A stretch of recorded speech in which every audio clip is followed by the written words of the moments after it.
Hola, ¿cómo les va? Muy bienvenidos. Esto es Parlamentarias. Acá estamos en vivo para poder contarles toda la información, recoger lo que pasa dentro del Congreso de la Nación, pero también, por supuesto, toda la actualidad política. En un día con frío extremo, donde rigen alertas meteorológicas, así que estar muy atentos sobre lo que pueda pasar en este jueves, post casi sesión, día de una posesión que no pudo ser. Ahora también vamos a meternos en esos detalles, pero antes le doy la bienvenida a mis compañeras. Hola Lu, hola Arelis, ¿cómo están? Bienvenidas. ¿Cómo estamos? ¿Cómo estamos, Meli? Bueno, muy contentas de estar nuevamente después de lo que fue también todo lo sucedido en el día de ayer, todavía recapitulando algunos testimonios, algunos puntos de vista, perspectivas de los diputados que estuvieron allí, y creo que Are también, estás de la misma manera, ¿no? Sí, claro, o sea, todavía reflexionando y revisando un poco todo lo que se ha dicho y seguramente todo lo que queda por decir de esa sesión que quedó, bueno, truncada porque no hubo quórum.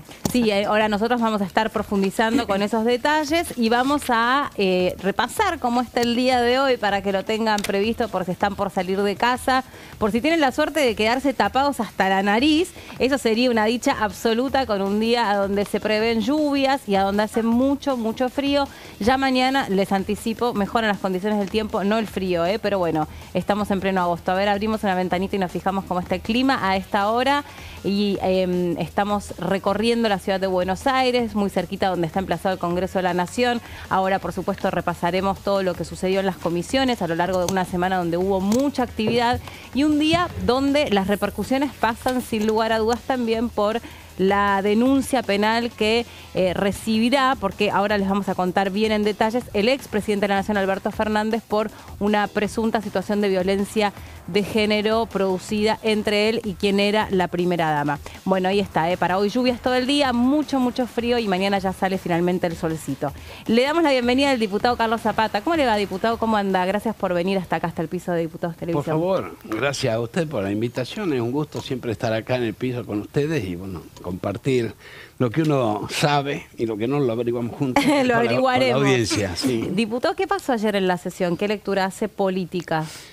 ¿Qué lectura política? Resultó extraño porque en el transcurso de la reunión de labor parlamentaria que fue previa, todo indicaba que no iba a haber ningún inconveniente en el quórum. Exacto. Inclusive el bloque de Miguel Pichetto hizo propuestas de cómo trabajar, se ordenó la sesión, se acordó los tiempos, la reducción de las intervenciones para que no sea una sesión extensa que promediaba las 24 horas y bueno, luego nos faltaron 11 diputados para completar el quórum.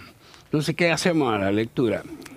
El tema que venía dominando y que dominó la labor parlamentaria era la situación de estos distintos diputados de la Libertad Avanza que habían concurrido a visitar detenidos en el penal de Seiza. Bueno, se acordó inclusive un texto de una resolución al respecto y estábamos todos dispuestos a escuchar las críticas y las proposiciones o digamos las expresiones de la oposición, pero no estuvieron presentes. Quizás hayan considerado de que podían, en el balance podrían ir un poco para atrás con estos desgraciados sucesos que tiene como protagonista el expresidente de la Nación.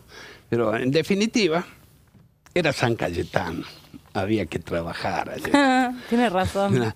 Capaz que la próxima proyecto presente de la oposición sea declarar persona no grata a San Cayetano, porque tienen miedo que le ofrezca trabajo. Pero San Cayetano teníamos que trabajar.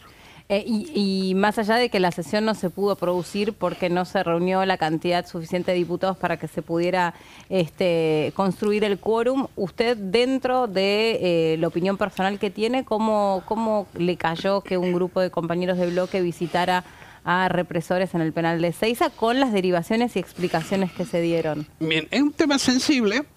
Yo respeto la decisión de cada uno. Es más, yo le cuento, en el año 2023... un condenado por delito de lesa humanidad, el Cabo Flores, que estaba alojado en el penal de Güemes, en la provincia de Salta, se declaró en huelga de hambre. Los familiares se dirigieron, y también gente que yo conozco y aprecio muchísimo, del Centro de Estudios Salta, que es una organización sin fines de lucro, que más o menos ve las condiciones de detención, no solo de esto, sino también se ocupa de los excombatientes y demás. Y nos pidieron la intervención, porque este señor, bueno, llevaba varios días de huelga de hambre. Viajaron a Salta, el que era presidente de la Comisión de Defensa, don Alberto Acef, la diputada Victoria Villarroel, el diputado Francisco Sánchez y también estuvo presente el hoy diputado Guillermo Montenegro. Cuando nosotros los desplazábamos al penal de Güemes para ver las condiciones de detención y tratar de convencer al cabo Flores que abandone su actitud, fue trasladado a un hospital a la ciudad de Salta. Evidentemente el autor del penal no quería que nosotros viésemos el penal. Pero en vez de trasladar a una institución hospitalaria que pudiera atender la situación de una persona mayor de 70 años que estaba visiblemente deshidratado y todas las consecuencias que trae una huelga de hambre, lo trasladaron a un hospital neuropsiquiátrico, con las condiciones que tiene la atención de la salud mental en todo el país, pero en Salta está agravada porque prácticamente no se le asigna presupuesto, ni frazadas tenía el pobre hombre. Entonces fuimos a hablar con el director del hospital y nos dijo, yo no puedo atenderlo a este señor, porque cualquier emergencia que se presentase no tengo ni medicamento, ni equipo, ni personal preparado para atenderlo. Entonces intercedimos ante el magistrado que intervenía en la ejecución de la pena para que fuese trasladado, ordenase su traslado al hospital militar, y así fue, y el cabo depuso su actitud de huelga de hambre, y hoy creo que el cabo Flores está completando su condena acá en Campo de Mayo. Es una actitud que responde a una necesidad, a un pedido que hace parte de la sociedad, y yo no lo veo menos. Yo lo que sí veo mal es que desde un grupo de diputados se quieran transformar en censores, intérpretes y limitantes de las inmunidades que tiene cada diputado en función del artículo 68 de la Constitución y de aquello que está expresado en el artículo 19, que establece que nadie puede ser obligado a hacer lo que la ley no manda y limitado de hacer lo que ella no prohíbe. La actitud y la valoración de cada una de las personas es una cuestión propia, no está bajo la órbita del derecho penal. Yo no veo que exista delito y cada uno de los diputados ha mantenido la prudencia, lo que estuvieron presentes, de no manifestarse hacia las personas ni hacia los delitos de las personas para no entrar en la figura de la apología del delito. Entonces hay que respetar a todo el arco político con todas sus ideas, pero también sobre el tema de los delitos de lesa humanidad tenemos que pensar lo siguiente.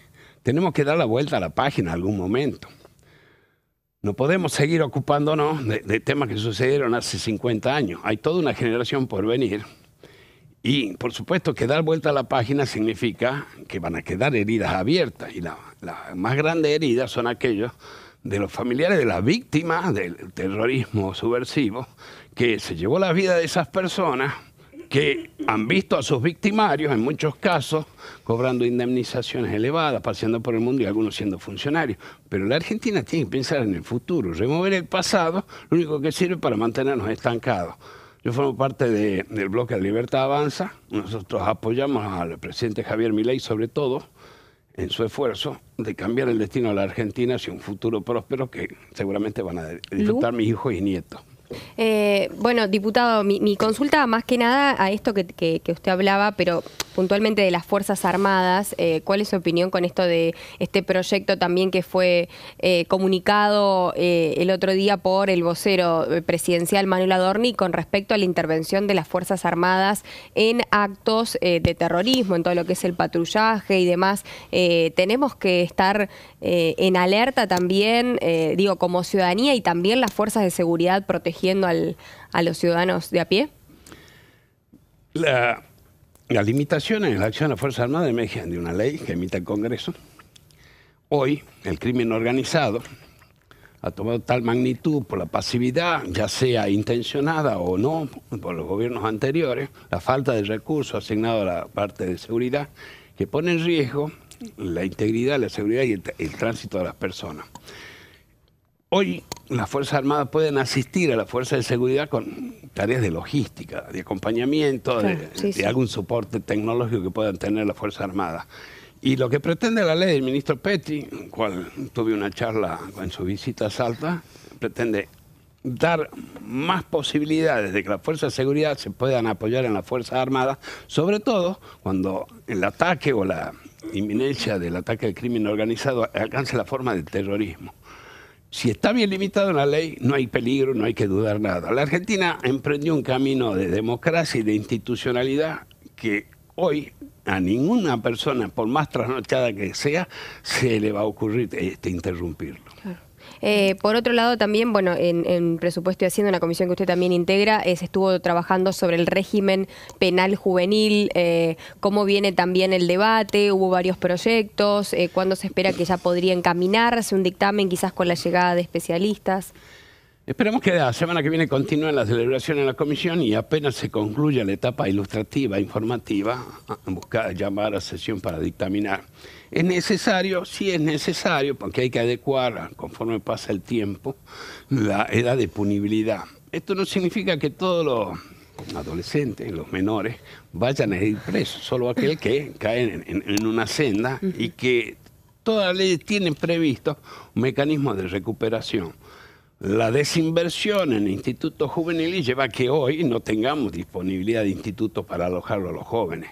Pero en esto de poner un obstáculo a aquellos criminales que aprovechan la no punibilidad de los chicos, se aprovechan de ellos y los transforman en verdaderos delincuentes y con vocación de delincuentes y que van a alterar el orden público, poner en riesgo la vida de las personas, eso tiene que tener un parate. Muchos hablan que 13 años es poco. Mire, desde el momento que un joven, de acuerdo al Estado, puede decidir su destino o su elección de sexo, también tiene la capacidad para entender la criminalidad de sus actos. El hecho que tenga dentro del espectro de sanciones, reprimendas, como usted quiera llamarle, las distintas leyes, tenga la privativa de la libertad, eso no significa que es la única y la que se va a aplicar primero. Hay una escalada en el tema de las sanciones, pero nosotros tenemos que tratar de preservar a la juventud. Y el principal paso empieza por la educación. Al chico en la escuela se le tiene que formar claramente lo que significa integrar un cuerpo social, respetar las reglas de convivencia, respetar los derechos de los demás y también advertirles sobre lo que existe en la calle en materia de crimen organizado para que no caiga en él. Diputado, tenemos apenas un minutito más. Arelis, no sé si vos querés hacerle una consulta al diputado para poder concluir la entrevista, el diputado Zapata. Ayer una de las preocupaciones que se planteó en el recinto a raíz de la exposición en minorías es el tema de volver a las reuniones, a las sesiones ordinarias. ¿Qué nos diría usted respecto de esta Yo no situación? puedo tener ningún tipo de oposición porque es lo que corresponde reglamentariamente. Claro. Nosotros tenemos que funcionar conforme al reglamento. Lamentablemente estos tironeos oficialismo-oposición lleva a que la oportunidad que tenemos de debatir y considerar los distintos temas que importan a la sociedad sea a través de convocatorias de sesiones especiales. Pero la sesión ordinaria es lo normal. Claro. Nos falta entrar y dar ese paso. Claro. Diputado, gracias. Gracias por haber venido. Siempre es un placer recibirlos y poder tener este contacto directo que todos lo facilitan mucho más. Yo estoy muy agradecido con ustedes. Lamento que este día no le traje ninguna postal de Salta, pero... Esperamos el dulce de higo, alguna cosa así, pero bueno, el vino queda para... No hay problema, no hay problema. Para la próxima, queda convocado para la próxima. Con el dulce de higo, cortando dulce de higo, así como si fuese una muestra para el bioquímico. Muy bien, recuerdo. Gracias, diputado. Nos vamos a meter en lo que dejó el día de ayer, esta sesión que no pudo terminar de darse formalmente, ya que no se pudo construir el quórum. Hubo 5 momentos donde el presidente de la Cámara de Diputados, Martín Menem, le pedía a los diputados una y otra vez que se sentaran en sus bancas para poder contabilizar la cantidad de diputados presentes. En un momento el diputado Cristian Ritondo también explicó que había un problema con los ascensores en el edificio a donde funcionan los despachos, o sea, es decir, aquí en el edificio del anexo. Por lo tanto, eso también decía Cristian Ritondo que podía responder a las demoras. Sin embargo, recién lo explicaba el diputado Zapata, hubo ausencias por parte del bloque de Pichetto y por parte del bloque de La Libertad Avanza. Sobre esto reflexionó ayer el diputado Berti Venegas Lynch. Lo escuchamos. En la parte de labor parlamentaria, la negociación previa, pero se había dado de la oposición amiga, por así decirlo, la voluntad de que iban a dar quórum. Y no dieron quórum. Sobre un tema, sobre todo el más importante, que era el tema del ADN, el tema del banco genético, ¿no? Para el tema de criminalidad. Hago el siguiente análisis, que creo que es más fuera de la cuestión de la coyuntura, es decir, esta es la cuestión, porque claro, siendo nuevo en la política te empiezan a llamar la atención ciertas cosas, y la moción de privilegio, todas estas cuestiones, las cuestiones de privilegio, es de un diputado si lo amenazaron o le pegaron un tiro en la oreja, viste, como a Trump, y que entonces usa ese contexto y esa audiencia cautiva para hacer un punto que es importante. Ahora, se usa para cualquier cosa, y ayer me dijeron va a ser una sesión de 29 horas. Entonces es una cosa que se consume en esto que se pretende hablar de cualquier cosa y usar la audiencia cautiva, y yo estoy convencido que muchas de las sesiones, si apagás la cámara, demora media hora. Es la cuestión de todo el show y la cosa más mediática. Y siempre yo pienso, che, está pagando, viste, el contribuyente, la luz, esos reflectores que ves en el techo, el café, la gente de sonido, toda la grabación, fotografía y las dietas que nos pagan nosotros para eso, y encima ahora pasajes y todo para no dar quórum. Entonces yo creo que reglamentariamente estoy viendo más el deber ser y no la cosa de coyuntura. El deber ser, decía, la moción de privilegio tendría que ser estrictamente dentro de un parámetro que si se interpreta mal o se usa mal, tendría que ser mucho más fino, o dejarlo para el final, que vaya también a asuntos constitucionales y demás, y al archivo, pero que cuando se termina la sesión, la gente que quiere escucharlo esté. Y los homenajes lo mismo. Los homenajes, si quieren hacerlo en el recinto, me parece no es el lugar. Tienen el Salón Parodi, donde quieran homenajear al que se le dé la gana, pero creo que no es el lugar el recinto cuando nos convocamos por una cosa distinta. Bueno, vamos a meternos en lo que dejó la sesión de ayer, más allá de la reflexión que recién comentábamos con el diputado Berti Venegas Lynch, porque vamos a hablar de una de las expectativas que había sobre un tema que fue muy debatido e interesante para escuchar, que tiene que ver con la creación del banco de datos genéticos para todos tipos de delitos. Ayer en la previa con Arelis lo discutíamos bastante, porque bueno, ahí hay toda una interpretación donde desde qué momento un sujeto en una determinada investigación puede o no puede quedar incluido en ese banco de datos genéticos. Y había expectativa, como para cada una de las leyes de todos ustedes que siguen el trabajo parlamentario, y nuestra labor es precisamente poder traducir, humanizar estos debates que se dan y que a veces quedan plasmados en textos que son fríos, porque en muchos de ellos hay una repercusión directa porque hay historias de vida detrás. Y el banco de datos genéticos, lo decíamos también ayer con Arelis, Lu, mientras vos estabas haciendo la transmisión especial desde el recinto, por ejemplo, en Uruguay permitió la resolución del caso Lola Chomnales. Exacto. La madre de Lola Chomnales, junto con otras madres que integran la asociación civil Madres del Dolor, que son precisamente y tristemente madres que han perdido a sus hijos en distintas situaciones de delitos aberrantes, se reunieron, estaban aquí expectantes para que se tratara este proyecto. La sesión se cayó por falta de quórum, sin embargo pudieron reunirse con algunos legisladores y con el propio presidente de la Cámara de Diputados. Lu, vos tenés los detalles y ahora les contamos quiénes son esas madres, cuáles son esos casos detrás de cada una de esas banderas que hoy llevan madres que perdieron a sus hijos en situaciones de problemas distintos, ¿no? Las situaciones son muy, muy diversas y todas muy dolorosas, por eso se llaman Madres del Dolor. Exactamente. Bueno, lo que sucedió en el día de ayer fue que ante la caída de la sesión quedaron las representantes de Madres del Dolor a la espera de lo que iba a ser la creación del banco de datos genéticos para víctimas de acoso sexual en nuestro país, con todas las modificaciones, con toda la investigación. Yo no sé si se acuerdan que cuando se dio el dictamen de este proyecto, justamente acababan de descubrir quién fue verdaderamente el asesino de Lola Chomnales. El femicida. El femicida de Lola Chomnales. Entonces fue todo, como que tuvo también mucha más trascendencia también, teniendo en cuenta que una de las investigadoras, una de las genetistas, era la que había llegado a determinar exactamente a partir de un cotejo de datos de familiares también, de familiares de acosadores también, de gente que ya estaba en un banco, claro, de datos genéticos, pudo llegar a investigar y a resolver este caso. Si querés hago una pequeña introducción sobre eso. El caso de Lola Chomnales era un caso prácticamente imposible de resolución por las condiciones en las que se había producido ese femicidio. Primero porque el escenario donde se produce el crimen era en un médano en la playa. Y por la naturaleza de la arena y demás, sobre la arena, exactamente, a la intemperie, fue muy fácil que no quedara evidencia genética. Porque se fue moviendo la arena, porque se fueron enterrando sus pertenencias. Sin embargo, su documento ensangrentado, porque Lola trató de ofrecer resistencia para su atacante, quedó con restos de manchas hemáticas, algunos signos de restos de cadena de ADN quedaron en su cuerpo y también quedó su mochila. Todas cosas, pertenencias que después la policía, con mucho trabajo, aparte todo sucedió en Balizas, Uruguay, que no es una ciudad precisamente moderna y tecnológica, sino que es un balneario donde justamente la particularidad es que es agreste, que no hay cámaras de seguridad. Bueno, todo jugaba en contra de la resolución del crimen. Tampoco había en este sentido fiscales especializados, ni se imaginan ustedes que fue muy, muy complejo porque sucede en un lugar donde nadie estaba preparado para tremenda investigación.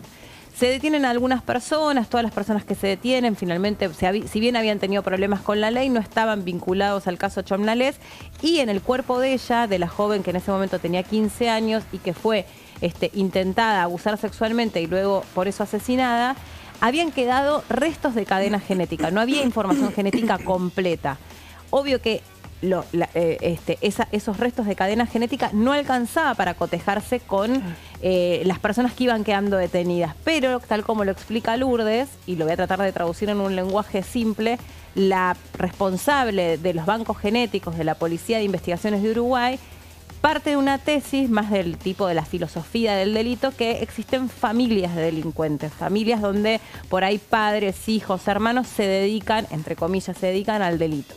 Y entonces arranca, como si yo les dijera, al revés con el recorrido de la reconstrucción genética y empieza con la madre de un detenido que por alguna razón estaba ya purgando una condena y entonces pudo comparar esa cadena de ADN, la de la madre, con ese detenido. Ahí no había posibilidad de no cotejarla, pero tenían cadenas completas y al poder, digamos, hacer todas las combinaciones genéticas posibles entre esa madre y ese convicto, eso se pudo poner en contraste con esa cadena incompleta de ADN que había en el cuerpo de Lola. Exacto. Y entonces ahí se determina que había coincidencias. Así de perfecto funciona porque es matemática pura aplicada a la genética de la criminalística. Sí. Y este caso ayudó a que desde acá, desde el Parlamento argentino, se pudiera pensar en qué cosas se pueden todavía tener, ya que nosotros contamos con un cuerpo micoforense extraordinario y de calidad, por ejemplo, que pudieron recuperar datos genéticos de soldados caídos en Malvinas o de personas desaparecidas de las que, se imaginan, prácticamente no hay con quién comparar esos datos genéticos. Exacto, tal cual. Bueno, a propósito de esto también, habían asistido a lo que sería también el proyecto de ley para ampliar este registro de datos genéticos y estuvieron, en este caso, los diputados de La Libertad Avanza con algún otro grupo de diputados también del PRO y de demás bloques dialoguistas, lo que dijeron, bueno, todos queremos justicia y que ninguna mujer más sea víctima de femicidio, dijo la diputada Rodríguez Machado. Estuvo la mamá de Lola, estuvo la mamá de Lucía Giacosini, estuvo también... Lucila Jacobiti. Lucila es uno de los primeros casos donde todavía no existía la figura de femicidio, que fue violada y asesinada en lo que se conoce como el Triángulo de las Bermudas del barrio de Villa Urquiza, cuando regresaba del colegio ya en el anochecer. Lucila fue atacada por alguien que estaba gozando de una libertad condicional, de un beneficio, y en esa situación viola y mata a Lucila. Exacto, Lucila Giaconis. Y Ángeles Rawson, que bueno, es un caso también muy conocido, la mamá de Ángeles que... bueno, también fue asesinada por el portero del edificio. Exactamente. Con todo lo que eso implicó, que escondió el cuerpo, en realidad lo desechó. Tremendo, los datos son escalofriantes, no nos vamos a poner a entrar en datos, pero habían ocurrido, en este caso, de manera similar también con la búsqueda de pruebas, la investigación genética y demás, pudo llegarse a un... También en el caso de Ángeles Rawson, Ángeles, como intentó defenderse, arañó a su atacante y debajo de las uñas de Ángeles había quedado rastro genético y también había unas heridas dentro del cuerpo de Mangieri que él en realidad aduce que se la produce la policía cuando lo detiene. Entonces él dice que fue torturado por la policía para que él confesara un crimen que no había cometido. Sin embargo, de nuevo, los cuerpos de las personas tristemente asesinadas tarde o temprano hablan, hay material genético que se puede cotejar, a veces la tecnología es buenísima, lo que pasa que falta esa mente que puede unir las partes, ¿no? En el caso de Ángeles incluso se trató prácticamente de un milagro el hallazgo del cuerpo, porque Ángeles fue desechada como dentro de una bolsa de basura y fue hallada en el cinturón de residuos del SEAMSE. O sea, realmente lo encontró un operario que al clasificar la basura se encuentra, se imaginan ustedes, escalofriantemente la descripción de lo que él se encontró con esta chica que sufrió todos los vejámenes que ustedes se puedan ocurrir. Y a partir de allí es que se puede producir una pericia, pero era tremendo porque prácticamente no la captaba ninguna cámara de televisión. Este hombre además tenía un primo policía que lo logró asesorar para poder esquivar durante varias horas a la justicia y poder hacer algo con esas heridas que Ángeles le había dejado en su cuerpo. O sea, tremendo, escalofriante. Sí, es tremendo. A propósito de esto, bueno, lo que se intentó hacer es básicamente crear este proyecto, crear en realidad este banco de datos genéticos mediante la ley 26.879, de modo de abarcar la investigación a otros delitos graves que vayan más allá de los delitos contra la integridad sexual. Gracias, Lourdes. Nosotros hacemos una pausa, tenemos mucho más para seguir contándoles de todos los proyectos que ayer se intentaron trabajar, de un día político muy importante, también se lo mencionábamos al principio, pero bueno, tenemos programa por delante, pausa cortita y ya venimos.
Cuando un proyecto de ley ingresa a la Cámara de Diputados, ya sea creado por un legislador, enviado por el Poder Ejecutivo o producto de una iniciativa popular, se trata primero en las comisiones correspondientes para luego ser tratado en el recinto por los diputados. Las comisiones son el ámbito de análisis y debate sobre los proyectos de ley conformadas por legisladores de distintos bloques. Hay 23 comisiones especiales que tratan temas específicos como el atentado a la AMIA y 45 permanentes que tratan temas vigentes como educación y salud. Un diputado puede formar parte de varias comisiones. Cada comisión se compone de un presidente, un vicepresidente y de 3 a 5 secretarios. La duración de los miembros de las comisiones permanentes y especiales es de 2 años. Para que la comisión funcione debe tener quórum, es decir, un mínimo de 15 y un máximo de 31 a 49 diputados. Las autoridades son elegidas por los propios integrantes de las comisiones, que a su vez son elegidos bajo consenso por sus propios bloques. Para que un proyecto sea tratado en el recinto, debe contar con el apoyo de la mayoría de los integrantes de esa comisión. Al finalizar una reunión de comisión, se dictamina sobre la pertinencia de tratar el proyecto en el recinto. El dictamen propone una resolución o decisión sobre una o varias iniciativas o proposiciones.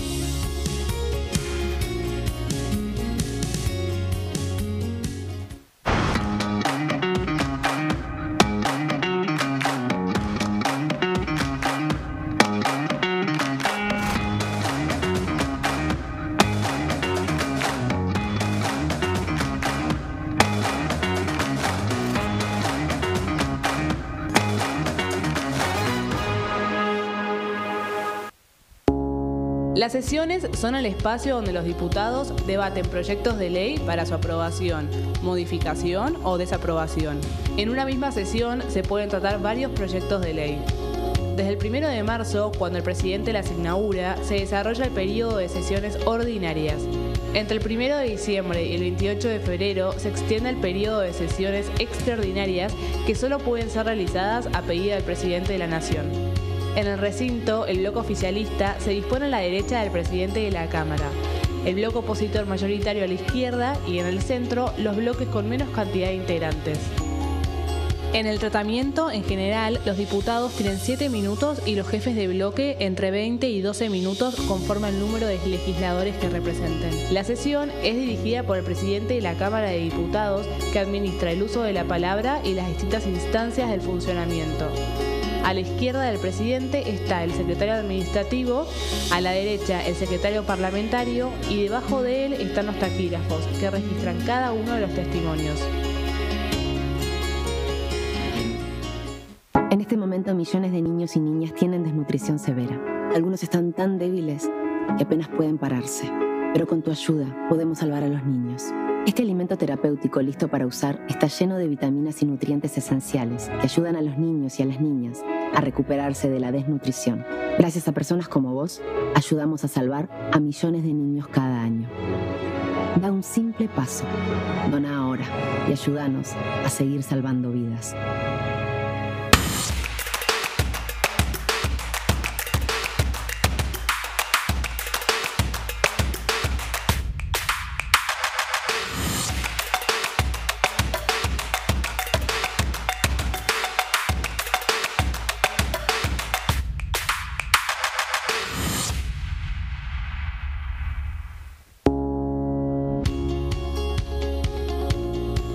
La Cámara de Diputados tiene 257 miembros. Los diputados debaten y sancionan leyes que rigen en todo el territorio nacional. Algunas de las más importantes son el presupuesto de gastos generales del Estado, el Código Civil, el Código Penal, la forma en que se rige el trabajo, las jubilaciones, entre tantas otras.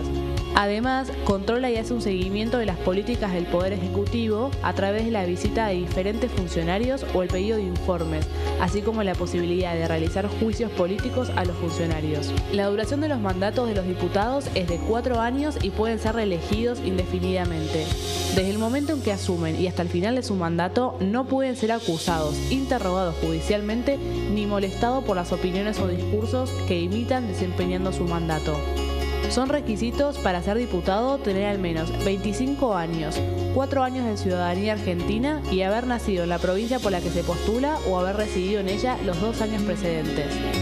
Se agrupan en bloques que expresan partidos políticos o afinidad ideológica. Existen también los monobloques integrados por un solo diputado.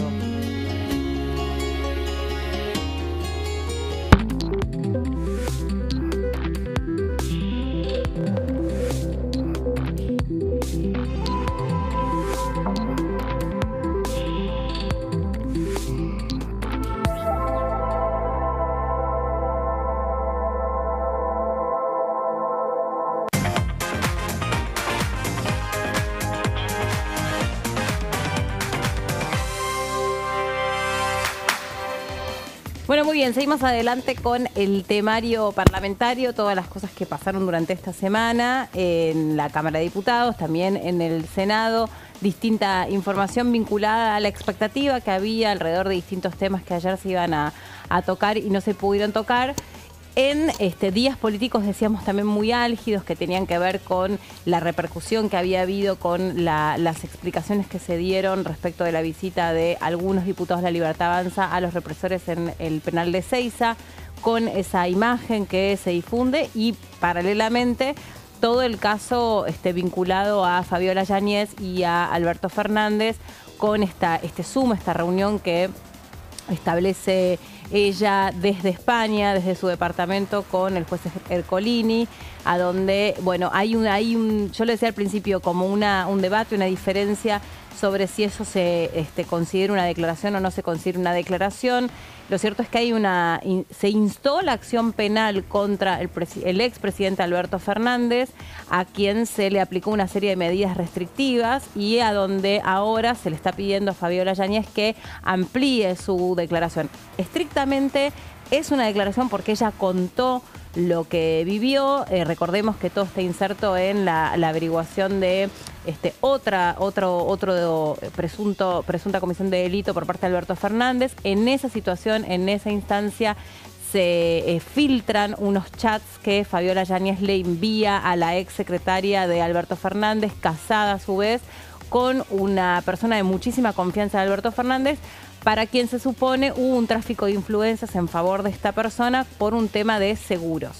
En este contexto y con esta situación de telón de fondo, que es muy gravosa, aparece esta situación de los chats privados entre Fabiola Yáñez y la exsecretaria de Alberto Fernández, con una serie de fotos y de imágenes y unos audios a donde ella empieza como en una confesión con esta otra mujer, María Cantero, donde le dice que efectivamente varias veces el expresidente en la residencia Olivos la había golpeado, y le mandó unas fotos que están a disposición de la justicia, donde hay registros además que una periodista, una colega también estableció un contacto con Fabiola Yáñez y tiene más, dice ella, que tiene más imágenes, más indicios de que esto efectivamente sucedió, y todas las derivaciones políticas que hubo, porque en principio también en su momento se contactó a las autoridades del Ministerio de la Mujer para decir que esta situación estaba ocurriendo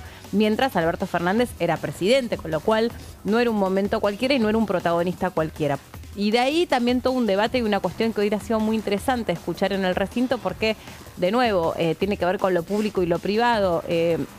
Precisamente hace mucho que se trata de establecer que todos los delitos, primero, que todos los delitos donde hay violencia de género son delitos que suceden entre personas que se conocen habitualmente, y además son delitos que generalmente ocurren dentro de 4 paredes. Por eso se los llaman delitos de la vida privada, y se necesita que la víctima sea quien inste la acción penal contra ese victimario. Por eso es tan complejo ese recorrido, ese camino. Es tan difícil que una víctima inmediatamente produzca una denuncia, porque se tienen que dar una serie de situaciones para que se sienta lo suficientemente segura como para generar esta denuncia. Bueno, también eso es muy subjetivo dependiendo de la víctima también, ¿no? Muchas tardan años en hablar, en contar, en sacar de la privacidad ese hecho porque es precisamente lo que impone el violento. O sea, el violento... Y aparte que el violento te aísla. Produce, ¿no? Eso, claro. Te aísla y te separa de toda realidad, violento o violenta, pero en este caso es violento.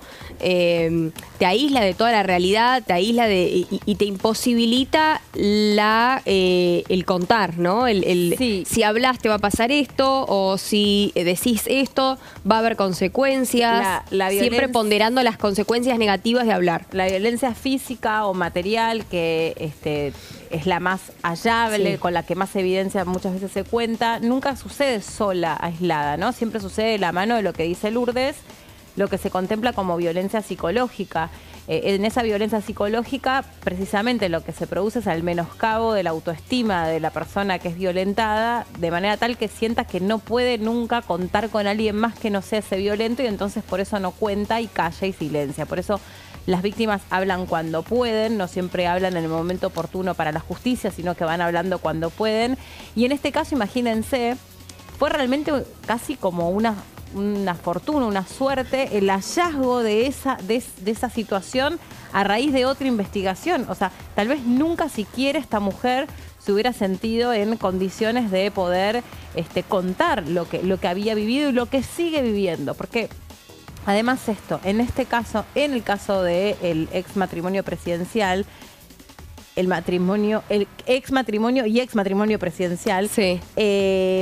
Ella refiere que hay situaciones que se produjeron hasta el presente, ¿no? Ella describe que está viviendo una situación de terrorismo psicológico, con una serie de contactos que permanentemente establecía Alberto Fernández, amenazándola con esto, con que no se filtre, con que no se cuente, con que no denuncie y con que no la deje.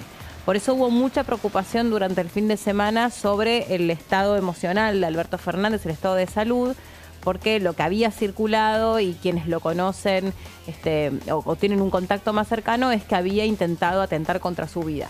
Algo que también es muy frecuente en las historias de violencia de género. Muchas veces quienes terminan convirtiendo femicidios luego se matan, luego se quitan la vida. Pero esto va muy de la mano con el tipo de estructura psíquica, y no voy a hablar de esto porque no es mi especialidad. Por eso es interesante lo que viene a traer.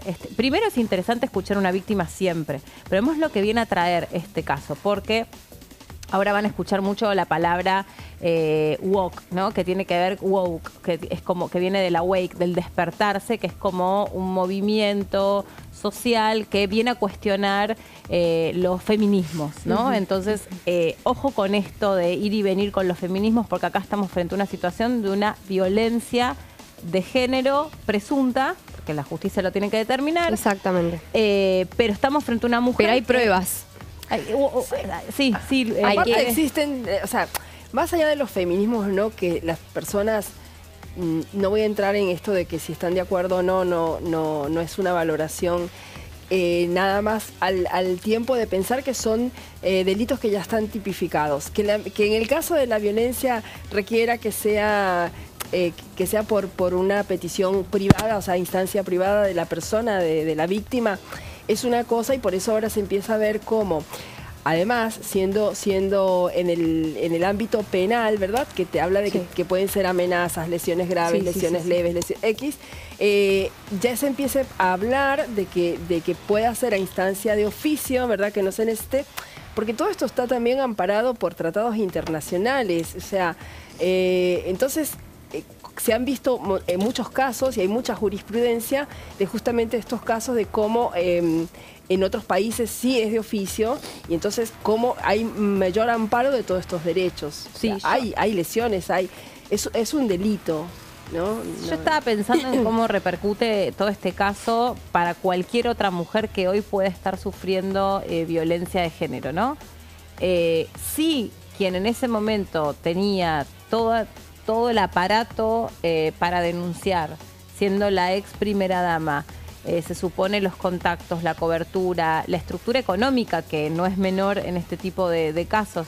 Chicas, muchas veces las mujeres precisamente no denuncian porque no sienten que tienen una vida posible si se van de la casa de ese violento, porque justamente comparten muchas veces hogar con esa persona. Sí. Entonces, imagínense, si alguien que tenía que tener toda la cobertura posible, la estructura económica, el amparo, no se sintió respaldada frente a lo que le estaba pasando, ¿qué le queda al resto de las mujeres? Yo digo, ¿qué nos viene a contar este caso y qué nos viene a decir sobre también las dobles morales, los dobles discursos, ¿no? Porque, bueno, salieron a hablar distintos representantes de, incluso dentro del mismo espacio político, diciendo, bueno, ya era muy reprochable la figura de Alberto Fernández con lo que pasó con el cumpleaños. Sí, la exposición, exactamente, la exposición y el por ahí no cuidar, porque digo, vos podés tener todo un contexto en el que sos presidente de la nación y que salís de una pandemia y que hay un montón de cosas que intervienen en tu gestión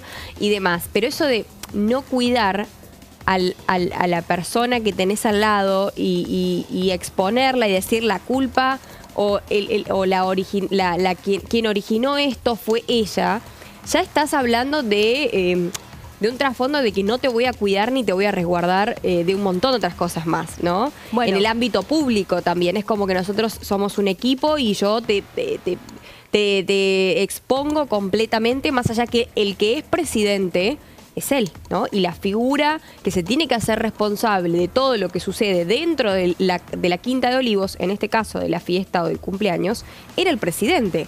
No la mujer del presidente o de la primera dama, por más que ella hubiese sido la organizadora del evento. ¿Se entiende? Las responsabilidades pasan por ella, pero el que tiene que dar las explicaciones y el que tiene que poner la cara, como se dice en el común, es el presidente. Entonces ya desde ese lado de exponerla, de mostrarla, de mi querida Fabiola, de que fue ella, de que fueron los amigos. Vos acordate de algo, y porque incluso también en el día de ayer se imprimieron otras inhabilitaciones para otros exfuncionarios justicialistas por la manipulación de datos públicos del INDEC. Tal fue el caso de abuso de autoridad, en definitiva. Esa fue la figura Moreno, ¿no? De Guillermo Moreno, entre otros. Sí. La dinámica es la misma, o sea, no vamos a medir la pobreza, no vamos a medir la pobreza, y cayeron con una patota a sacar a las personas que medían la pobreza o que medían la inflación o que medían los precios, y sobre todo mujeres que estaban a cargo de estos cargos. Sí, Arelis. Sí, por eso digo, o sea, fíjate que sí, que obviamente tomando esto de ejemplo, pero si en muchos delitos se agravan las figuras cuando la persona que las comete justamente ocupa un lugar de poder, imagínate en este caso, porque uno habla de que, bueno, ella tenía todas las posibilidades en principio si uno los piensa desde afuera, pero tal vez paradójicamente este hecho de que es el presidente y que ejerce un poder, además del poder psicológico que seguramente hubo, porque también hay que evaluar todo esto de la posibilidad y la personalidad de cada persona, y de cómo está su estima, de cómo se sentía en ese momento, de qué respaldo, entre quiénes personas está, ¿no? Porque está está con el personal de seguridad que protege al presidente. Entonces, si en cualquier otro delito el que lo comete tiene un poder, eso lo agrava el delito. Entonces yo creo que acá también tendríamos que pensar en ese tipo de figuras, como el poder fue lo que a lo mejor no le permitió a ella poder encarar esto, o cuando lo encaró, no sentirse lo suficientemente protegida y dar un paso al costado y decir, bueno, esperemos a ver si hay o no una situación más propicia, y se presentó esta situación.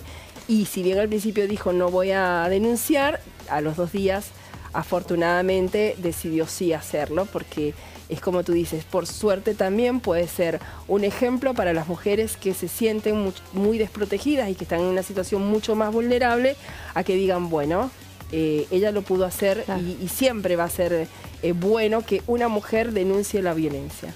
Claro. Sí. Bueno, muy interesante lo que trae este tema. Ahora en un ratito vos, Lu, sí. Incluso vas a traer un proyecto que en este sentido viene a permitirnos repensar sobre estas problemáticas, saber hasta dónde es un delito de la vida privada, hasta dónde es un delito de acción pública. En este caso la línea es un poco más delgada, insistimos, por los protagonistas, por el ejercicio que cada uno desempeñaba, sobre todo la persona de máximo poder en un país, que es el presidente de la nación.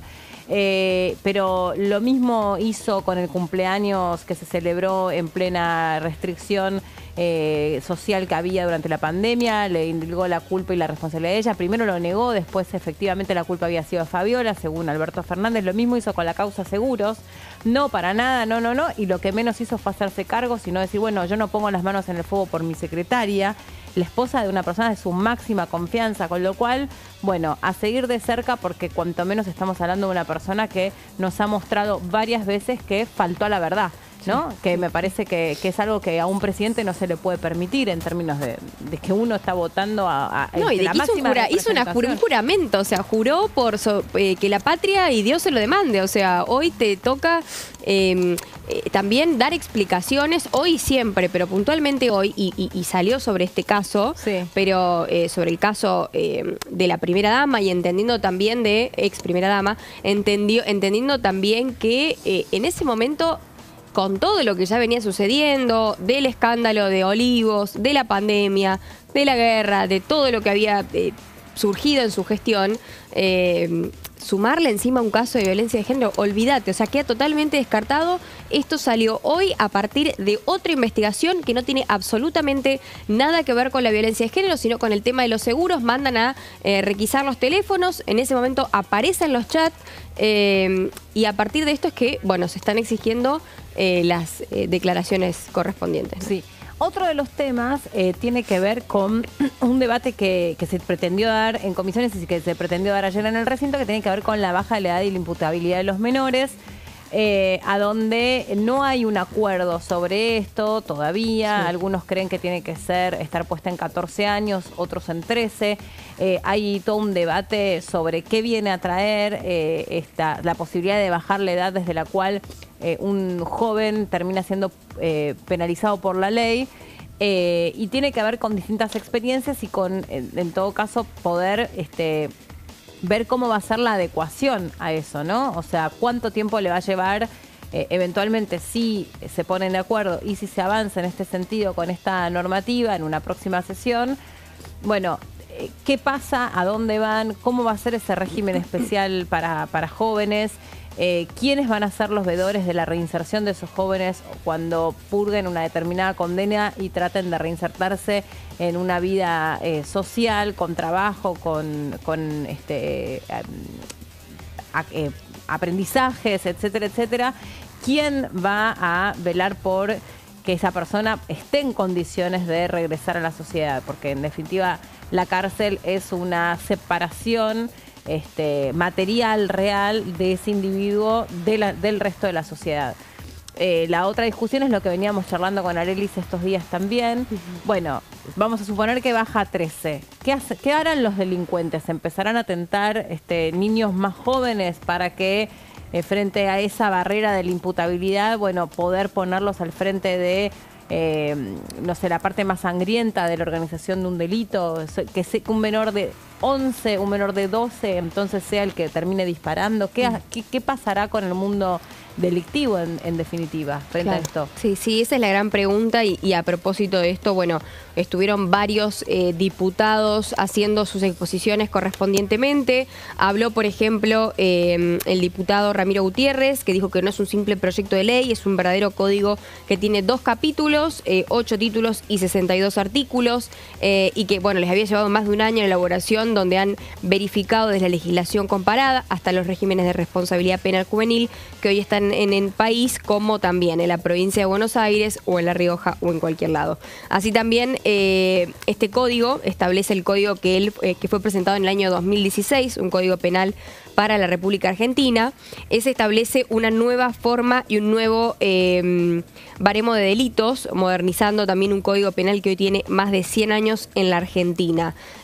Además, bueno, estuvieron diferentes enfoques, hablando, por supuesto, se les dio la palabra desde el primer momento. Gutiérrez también dijo que la responsabilidad del menor imputable la fijan en 14 años y que han seguido los criterios de la Convención de los Derechos del Niño, que es algo que también ya había adelantado la diputada Roxana Reyes, presidenta de esta comisión, que insta a los países, según la resolución del año 19, a adoptar una responsabilidad, es decir, un grado de esfuerzo de comprensión de la criminalidad del acto que se verifica a partir de los 14 años de edad. Esto quiere decir que no puede ejercerse no puede aplicarse el famoso delito de adulto, pena de adulto. Tiene que haber como un entendimiento o comprensión de criminalidad. Y así ejemplificó que la persona que pone un arma de fuego en la cabeza o en el cuerpo de otra y dispara a los 14 años, entiende la gravedad de lo que hace y de las consecuencias que va a causar, pero que la responsabilidad debe ser diferente a la de los adultos, comprende, pero el régimen de responsabilidad debe ser diferenciado. Bueno, ahora vamos a seguir avanzando sobre este tema que obviamente es bastante polémico porque es complicado ponerse de acuerdo y porque es un tema que hay que analizarlo de distintas aristas, ¿no? No es solamente desde tal edad pasa tal cosa con tal individuo, sino también que hay que partir desde por qué ese individuo termina a tan corta edad implicado en problemas tan serios con la ley. Pausa breve, nos metemos en la última hora de media hora de parlamentaria, ya venimos.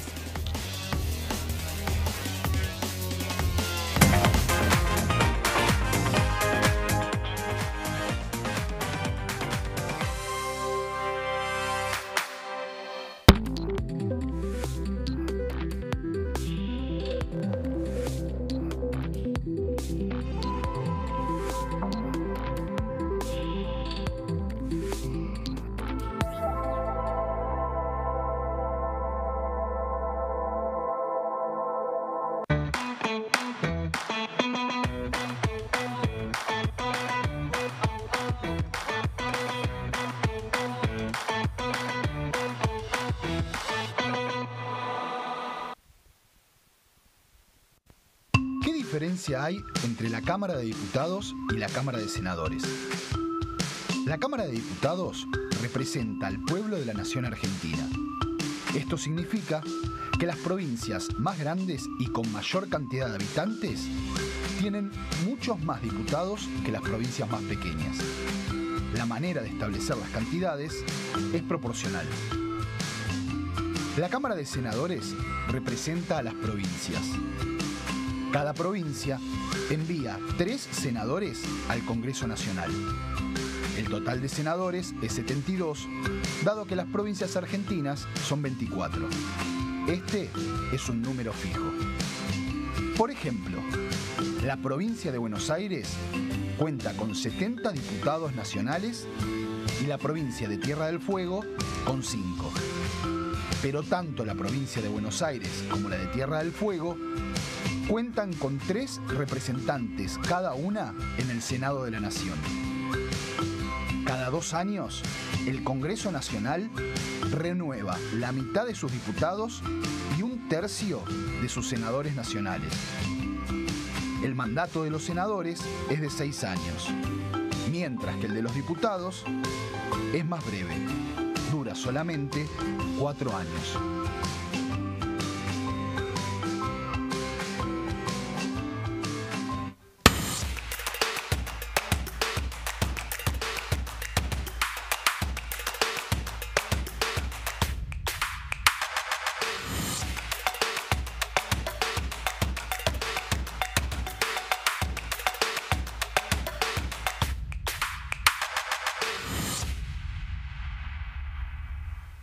En este momento, millones de niños y niñas tienen desnutrición severa. Algunos están tan débiles que apenas pueden pararse.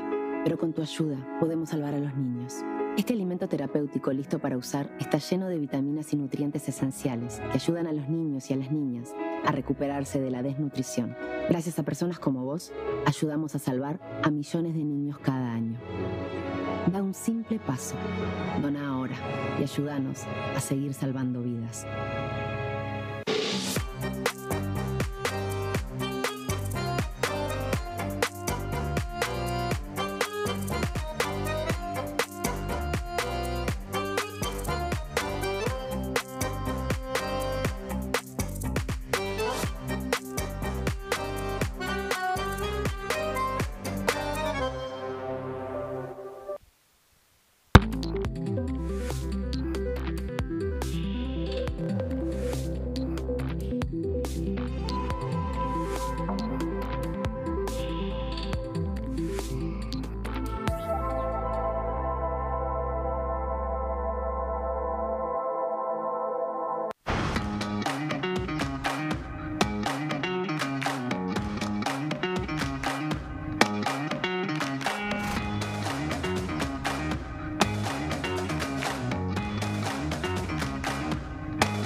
Cuando un proyecto de ley ingresa a la Cámara de Diputados, ya sea creado por un legislador, enviado por el Poder Ejecutivo o producto de una iniciativa popular, se trata primero en las comisiones correspondientes para luego ser tratado en el recinto por los diputados. Las comisiones son el ámbito de análisis y debate sobre los proyectos de ley conformadas por legisladores de distintos bloques. Hay 23 comisiones especiales que tratan temas específicos como el atentado a la AMIA y 45 permanentes que tratan temas vigentes como educación y salud. Un diputado puede formar parte de varias comisiones. Cada comisión se compone de un presidente, un vicepresidente y de 3 a 5 secretarios. La duración de los miembros de las comisiones permanentes y especiales es de 2 años. Para que la comisión funcione debe tener quórum, es decir, un mínimo de 15 y un máximo de 31 a 49 diputados. Las autoridades son elegidas por los propios integrantes de las comisiones, que a su vez son elegidos bajo consenso por sus propios bloques. Para que un proyecto sea tratado en el recinto, debe contar con el apoyo de la mayoría de los integrantes de esa comisión. Al finalizar una reunión de comisión, se dictamina sobre la pertinencia de tratar el proyecto en el recinto. El dictamen propone una resolución o decisión sobre una o varias iniciativas o proposiciones.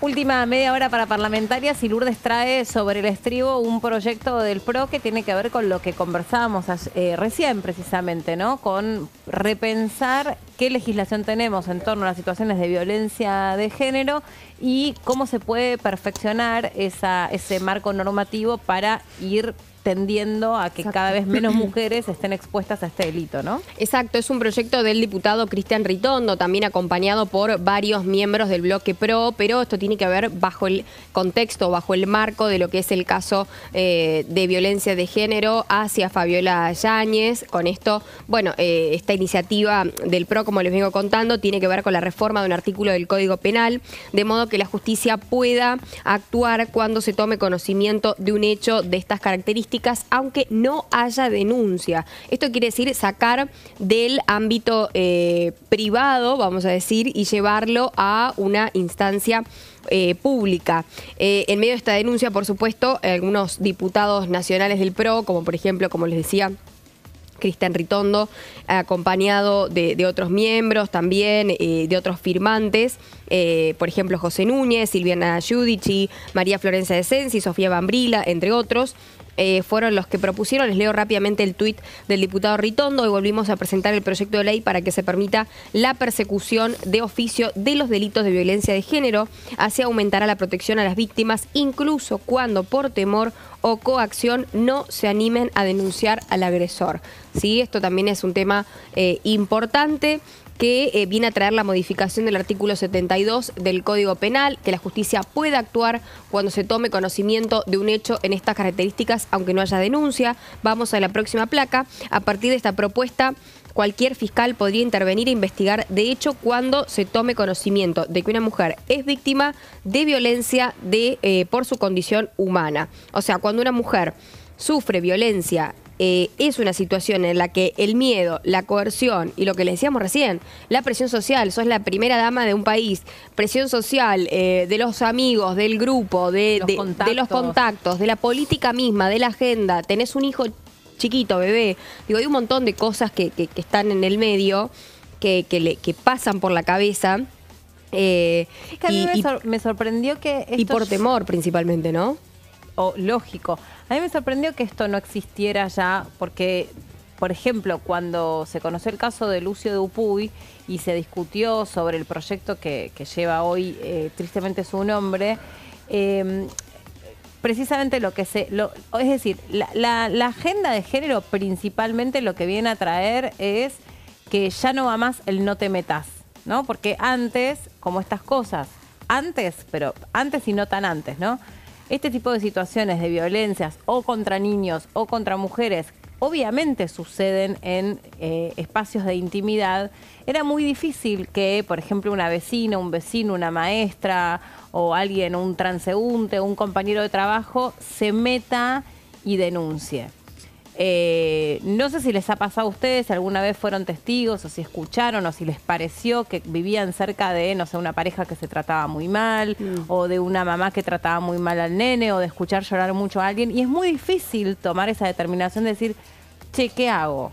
Llamo por teléfono, pido ayuda, me acerco, toco timbre, pregunto. Sí, a mí me ha pasado mucho en situaciones cotidianas, no particularmente digamos, en lugares de donde habito, sí, en lugares donde capaz he venido caminando y ves una pareja discutir fuerte. Hace unos días me pasó que vi una pareja que venía una chica con el bebé y el hombre tipo le empezó a gritar y como que medio que hacía con la mano así y yo ya estaba de los pelos y en ese momento justo estaba cerca un patrullero que ya lo estaban observando, o sea, no sé qué estaban esperando, que le dé un cachetazo o qué iba a pasar, porque realmente era una situación de mucha tensión. Venían caminando en una plaza, yo lo miro en ese momento al policía, le digo, como que le hago señal como diciendo, fíjate, porque están gritándose, él le estaba gritando, el hombre estaba gritando a la chica. Con un bebé en brazos. Con un bebé en brazos, la chica no hacía nada, se fue por un costado, después él la fue a buscar, o sea,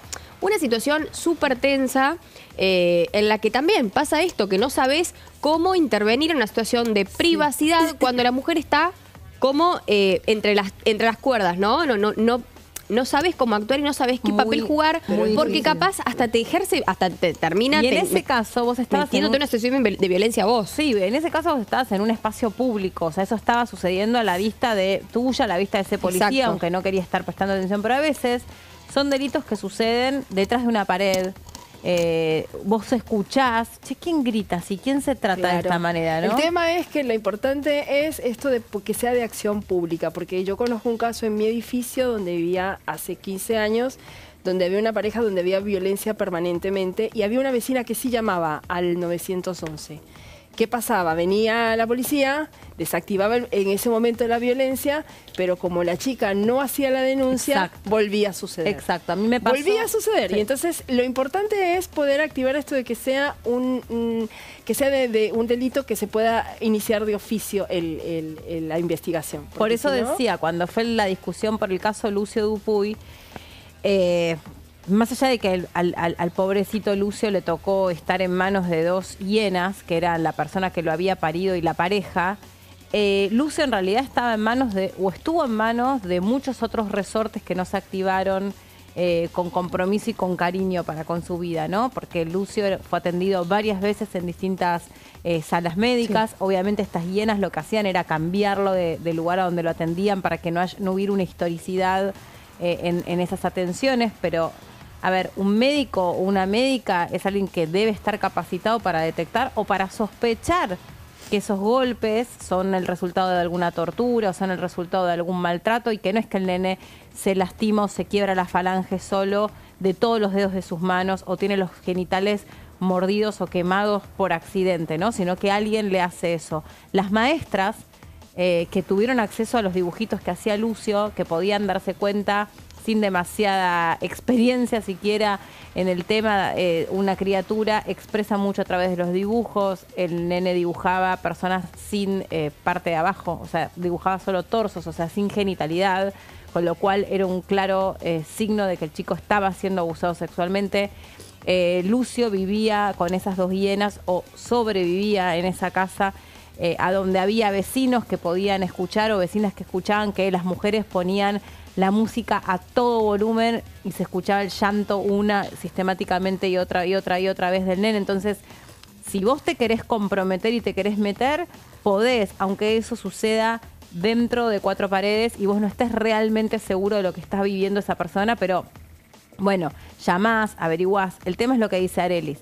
Incluso cuando la policía va, concurre, toca la puerta, llega con la sirena, sale la persona, apenas se asoma y le dice, no, está todo tranquilo, acá no pasa nada, el patrullero se va, claro. Y se terminó el cuento y no hay una averiguación y una investigación.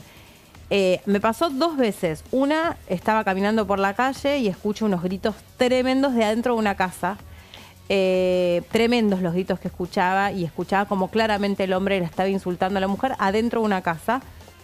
Llamo al 911 y digo, estoy escuchando claramente como un hombre está insultando y gritando sin parar a una mujer. Eran gritos que yo desde la vereda los escuchaba.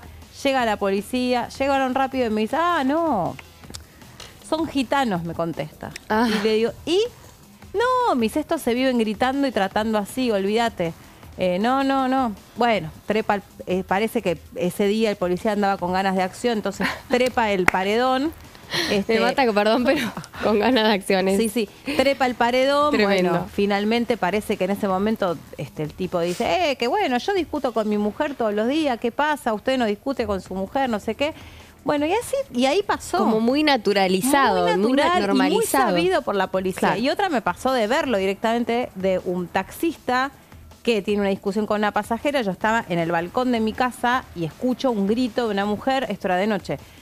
Veo como el taxista se baja y directamente la ahorca a la pasajera y la tira contra un contenedor de basura. En ese momento bajo yo, también un poco inconsciente, pero bajo para meterme y para alertar al resto de los vecinos hasta que viniera la policía.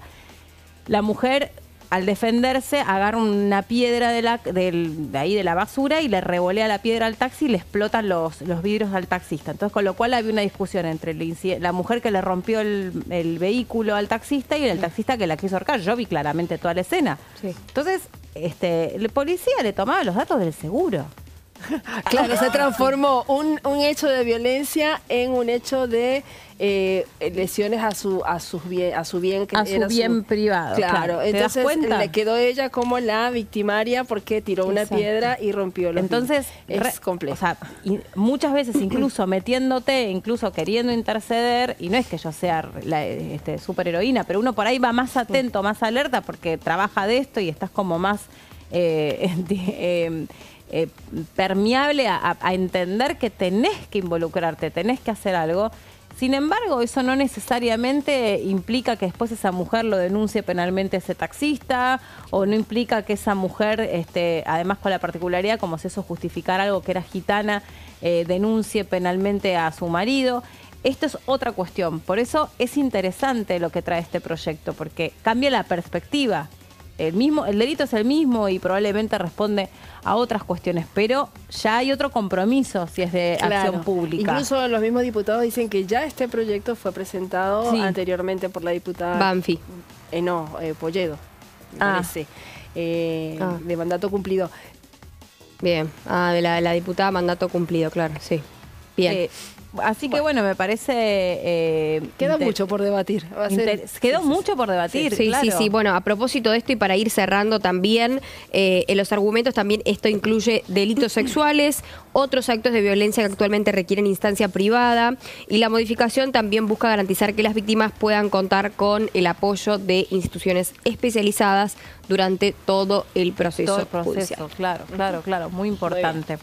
Bueno, otro de los temas tiene que ver con debatir si en nuestro país puede empezar a haber o no ficha limpia, ¿no? Que es este proyecto, ya lo veníamos charlando también, que existe en otros países de la región, a donde alguien no puede presentarse a cargos públicos si está procesado por algún delito. Nosotros hemos tenido candidatos e incluso presidentes con investigaciones en la justicia, ¿no? Imputaciones en la justicia. Incluso Mauricio Macri también había llegado a un procesamiento. Como no existe esto de la ficha limpia, porque precisamente lo que se contrapone a esta idea es que se armen causas contra algunos candidatos solo con el objetivo de sacarlos de el round de la arena política. O sea, las dos cosas. Por un lado es que en qué condición tiene que estar alguien que quiera acceder a un cargo público, y por otra parte, cómo evitas que exista una persecución en ese sentido, inventándose algo que luego no es más. Mientras dure la investigación, esa persona queda de alguna manera prohibida para candidatearse a lo que fuere. Esto es algo que en algunos países existe y que se ha usado. Acá se ha tratado de profundizar este debate.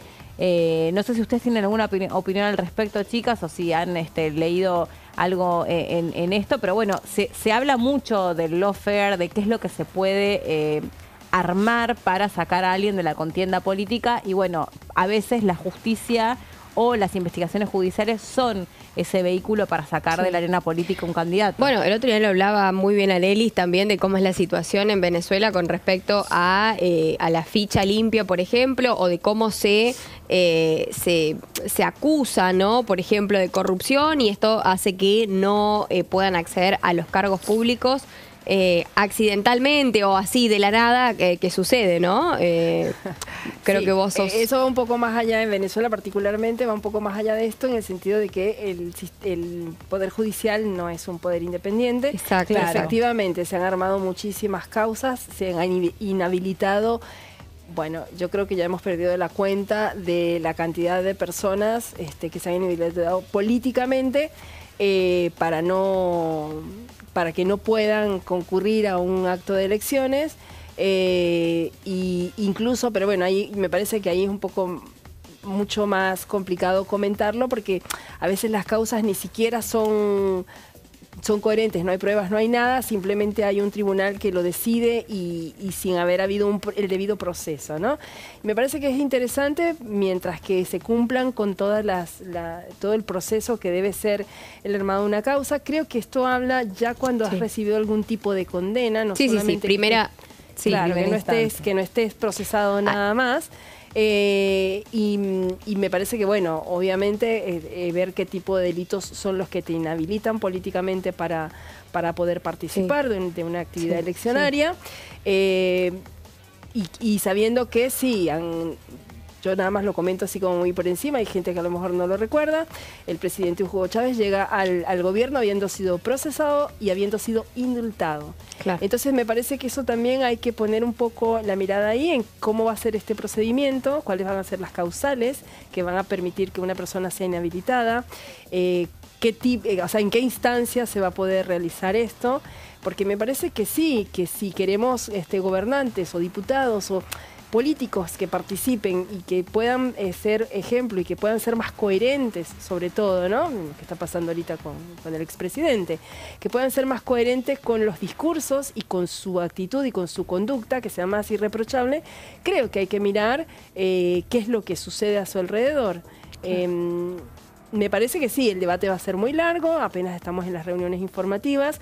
Esto, como decíamos, es un proyecto que viene de antes y que no había sido lo suficientemente debatido y no llegó a tener dictamen, pero me parece que es una buena iniciativa a revisar y a ver en qué casos y cuáles van a ser además las también, que no sea una cosa que cuando yo me lanzo entonces me aparezca la causa, ¿no? Exacto, exacto. A propósito de esto, los libertarios proponen tomar, en este caso, las condenas en primera instancia y el debate o el ida y vuelta está con los otros bloques que pretenden hacerlo recién en segunda instancia. O sea, que estén procesados para que no, a ver, que al estar procesadas no pueden acceder a cargos públicos. Claro, el caso paradigmático es el de Lula. Ese es el caso paradigmático sobre el cual, bueno, ahí se parten las aguas porque hay una mirada también ideológica. Y son esa clase de debates que está bueno que se den en años no electorales, ¿no? Porque pueden estar teñidos de suspicacias o de diversos intereses. Y además porque, lamentablemente hay que decirlo, son muchos los funcionarios o a quienes aspiran a cargos públicos que, son en alguna medida u otra o en algún momento u otro de su vida investigados por la justicia. Pues está, de hecho, lo comentábamos hace un rato, fíjense la inmensa cantidad de exfuncionarios que ahora están inhabilitados a acceder a cargos públicos por los próximos 3 años por haberlos encontrado, pero en este caso ya la justicia determinó que están culpables de delitos de abusos de autoridad o de manipulación de datos públicos o de tráfico de influencias, etcétera, pero estamos hablando de personas que estén siendo investigadas o que hayan avanzado la justicia sobre ellos y que haya una confirmación, aunque sea en primera instancia, de esos delitos. Pero piensa que es complicado también por lo que tú decías, ¿no?